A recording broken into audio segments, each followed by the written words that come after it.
তো hello guys, আশা করি কেমন আছো তোমরা? সবাই ভালো আছো? আমি অনেক ভালো আছি। কালকে রথযাত্রায় গিয়েছিলাম, তাই বেশি কথা বলতে পারিনি।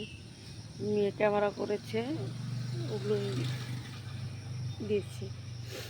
তো এখন সকাল সকাল টাইমটা, তো আমি এই যে কাজে গেছিলাম, কাজের থেকে আবার একটু বাড়ি আসলাম। অনেক রাত হয়ে গেছে ঘুমাতে, তাই দেরি হয়েছে। কাজে গেছিলাম, এই ঝাড় ঝুড় দিয়ে গেছি, বাসনগুলো মাজি নাই, বাসনগুলো মেজে নেব।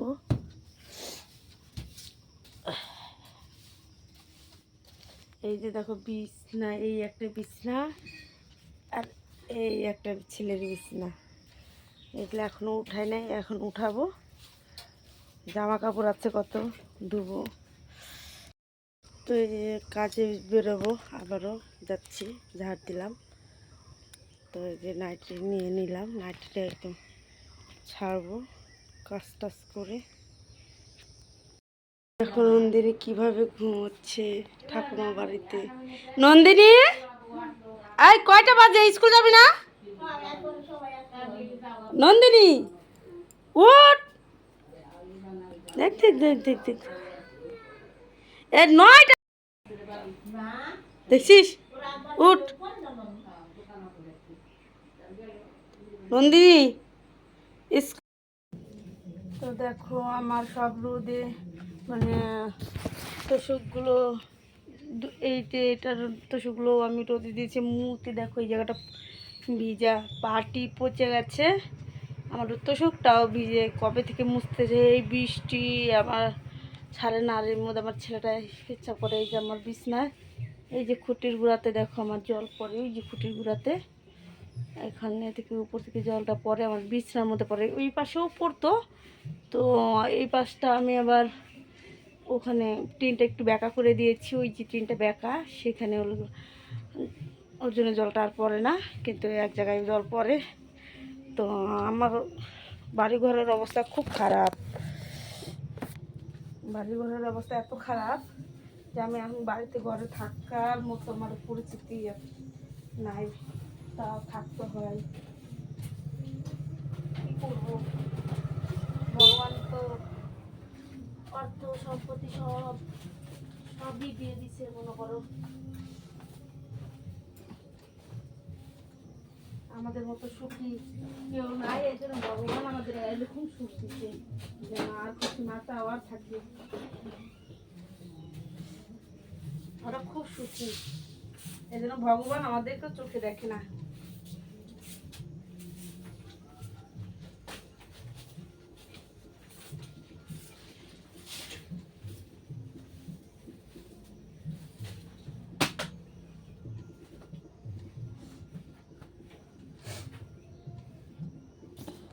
বাইরে যে রোদ্দু উঠেছে, সেই রোদ্দুতে আমাদের ঘরটার মধ্যে তোমার জল পড়ে। জল পড়ার জন্য আমার ঘরের বিছনাটা মধ্যে জল পড়ে, সব জায়গায় ফুটো। এই যে ছেলের এখানেও ফুটো, এই যে টিন দেওয়া আছে জোড়া, আর এই আমার বিছনাটাও ফুটো আছে, এই বিছনার মধ্যে জল পড়ে। বিছনাটা এখন আমি তোষকটা রোদে দিব। তো দেখো আমার রান্নাটা হয়ে গেছে, ভেন্ডি সিদ্ধ, পটল ভাজা, এখানে ডাল আছে। নিরামিষ আজকে আমাদের সোমবার। আর এখানে হলো পটলের তরকারি বসিয়ে দিয়েছি।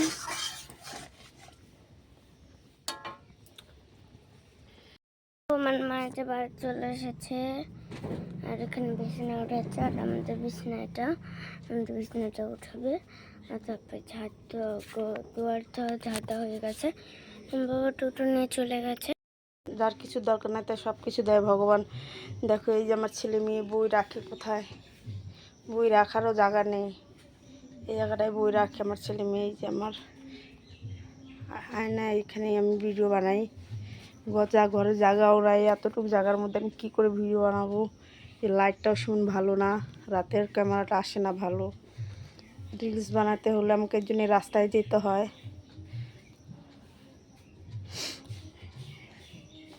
সব কপালে যার আছে সম্পত্তি, তাই কপাল, তাই হলো সব পাই, আমরা সব চাই না কিছু, তাই জন্য আমরা পাই না কিছু। তো কাজ সব সারা হয়ে গেছে, সারার পরে যে খিদে লাগছে, কালকে গেছিলাম ননদের বাড়িতে, রথ বের করে, ওখানে গেছিলাম, আসতে অনেক রাত হয়ে গেছে। কতগুলো জামা কাপড় ধোয়ার ছিল, ধুয়ে রেখেছিলাম, ওগুলো সব গুছালাম। ছেলে মেয়েকে আইসে ঘুমাই গেছে, আমিও চলে আসছি। খিচুড়ি প্রসাদ করছিল, খিচুড়ি প্রসাদ খাই নাই, আমারও অসুবিধা আছে, একটু ঝাল হচ্ছে, এই জন্য ঝাল খেতে পারবো না, তার জন্য খিচুড়ি খাই নাই, ওভাবে না খেয়েই ঘুমাইছিলাম। এখন খিদা পাইছে, সব কাজ সারা হয়ে গেছে, সব ছাড়ছি, বসে বসে সব রোদে দিয়ে দিলাম, আবার এখন বৃষ্টি আসতেছে। বুঝি না আমি আগের কি ভাব, আধা ঘন্টা রোদ করলে 1 ঘন্টা রোদ দিলেই আমার হয়ে যেত। আমার ছেলে তো একদম সে প্রতিদিন করে তো সেগুলো ভিজা রাখছে, কারোর এরকম করতেছে যে খায় নিয়ে দেখে যদি ভাত খারাপ দেখি ও উঠাতে হবে, ছেলে মেয়ে কেউ নাই, কেউ ধরার নাই।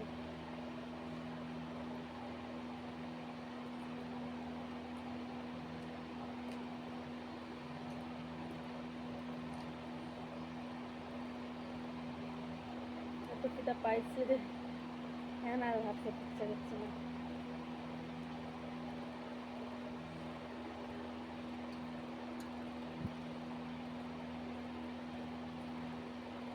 কালকে গেছিলাম রথের ভিডিও ছাড়া আছে, যাই দেখতে পারো। আমার ননদের বাড়ি গেছিলাম, রাতেই চলে আসছি।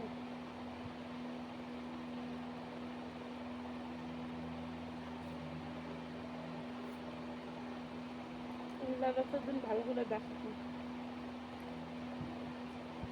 যেরকম যাওয়া হয় না, ননদের বাড়িতে সময় পাই না, কাজ করতে হয়, কাজ আমার সারা বছর করতে হয়, ছুটি নিতে পারি না, যেতে পারি না। আমাদের শরীর খুব খারাপ ছিল, অপারেশন করছে, তাও যেতে পারি না, ফোনেই যা কথা হয়। আমার যেহেতু নিজের ননদ না, ননদ আমার পাতানো, কিন্তু তবেও নিজের থেকেও অনেক ভালো। রক্ত সম্পর্ক থাকলে যে সব কিছু তা না। আমার ননদ আমাদের রক্ত সম্পর্ক না হোক, আমার ননদ এত এত এত ভালো আমাদের বাসে যে আমরা আপন পর বুঝতে পারি না, আমরা এত আমাকে ভালোবাসি, বা আমিও ওনাকে খুব ভালোবাসি। ভালোবাসা যদি দিই তবেই তো ভালোবাসা পাওয়া যায়। আমার মা কিন্তু এই যে দড়ি বানাচ্ছে, এদিকে জামা কাপড় শুকানো দিতে হবে, জামা কাপড় রোদই আসে না, তো আজকের মতো রোদ নেই। দেখতে পাচ্ছ এই যে আমার মা, সবাই আছে এখানে।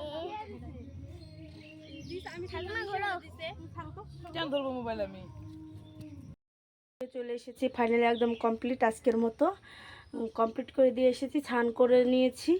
স্নান করার পর পুজো দেওয়া হয়ে গেছে, সোমবার পুজো আজ আমার নিয়ে দিয়েছে না। তো এখন আমি এই যে জামা কাপড়, এই বৃষ্টির দিনে অবস্থা দেখে, এই জামা কাপড় এগুলো ভিজা, এগুলো শুকনা, এগুলো ভিজা। এই যে আমার বিছনা তো শুকনা ভিজে গেছে বৃষ্টিতে, তাই রোদে দিলাম, তো হলো তো না। তো এই যে এগুলো গুছাতে হবে, এগুলো গুছাবো পরে, এগুলো আগে রোদে মেলে দিয়ে আসি। বিছানাগুলো বিছিয়ে নিয়েছি, বিছালাম, বিছানোর পরে দেখো আবার জামা কাপড়ের মধ্যে সাদার বক্স।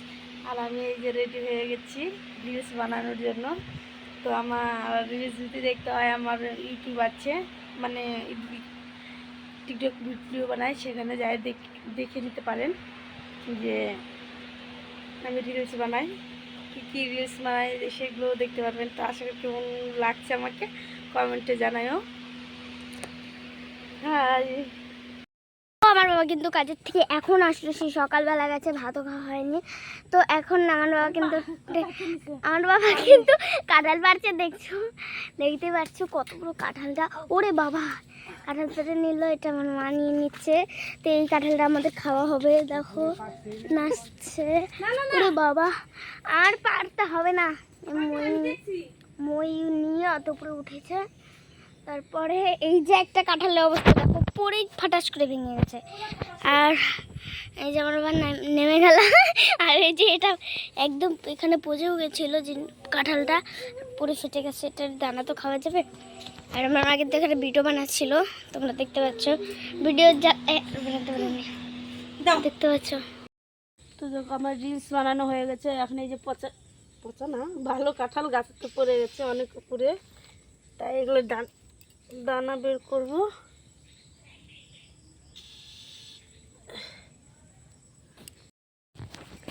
কাঁঠালগুলো দানাগুলোর মধ্যে গাছ হয়েছে, এগুলো ভালো লাগবে না, তাই এগুলো নিব না। এই কটাই ভালো বেরোলো, এই কটাই নেব, ফেলে দেবো ওগুলো। তো সারাদিনের ব্লগটা এখান থেকেই শেষ করলাম। সবাই আমাকে সাপোর্ট করো, পাশে থেকো, লাইক করো, কমেন্ট করো, শেয়ার করো। আর তোমাদেরকে অনেক অনেক ধন্যবাদ।